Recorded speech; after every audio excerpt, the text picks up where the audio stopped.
গেছে, পশু পাখিগুলা পানির জন্য হাহাকার করতেছে, গাছ তরুলতা গোড়া পানির জন্য শুকিয়ে যাচ্ছে। এমন এক দুর্ভিক্ষ মক্কাতে দেখা দিল। তখন মক্কার লোকেরা সবাই দৌড়ে আসলো আবু তালেবের কাছে। আব্দুল মুত্তালিব না, এখন লিডার হলেন আবু তালেবের কাছে আসলেন। আসার পরে সবাই দরখাস্ত করতেছে, আমির, আমাদের নেতা, আপনি একটু রবের কাছে, মনিবের কাছে বলেন না বৃষ্টির ব্যবস্থা করতে। এই দরখাস্ত করার পরে মক্কার কিছু লোকদেরকে নিয়ে আর আবু তালেবের সঙ্গে নবী মুহাম্মদকে নিয়ে হেরেম শরীফে চলে গেলেন, বাইতুল্লাহতে চলে গেলেন। বাইতুল্লাহতে যায়া নবী মুহাম্মদ রাসূলুল্লাহ পিঠ মুবারককে মক্কার হেরেম শরীফের দেয়ালের সাথে ঠেকায় দিলেন,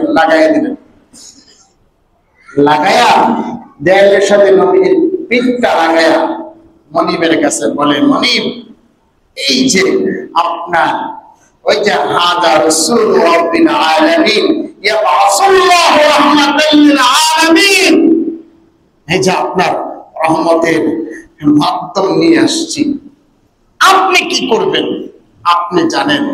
মেরে মহতারাম, সেই মুহূর্তে নবী মুহাম্মদ রাসূলুল্লাহ সাল্লাল্লাহু আলাইহি ওয়াসাল্লাম শাহাদাত আঙ্গুল মুবারক আসমানের দিকে করলেন, আঙ্গুলটাকে সোজা করলেন আসমানের দিকে।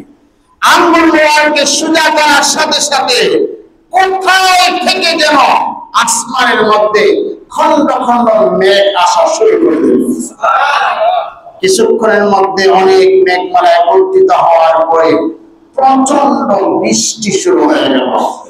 প্রচন্ড বৃষ্টি, এমন বৃষ্টি শুরু হয়ে গেল তো মক্কার সব মরা গাছ তরুলতা মাটি সবগুলো আবার সতেজ হয়ে গেল, পানিতে ভরপুর হয়ে গেল।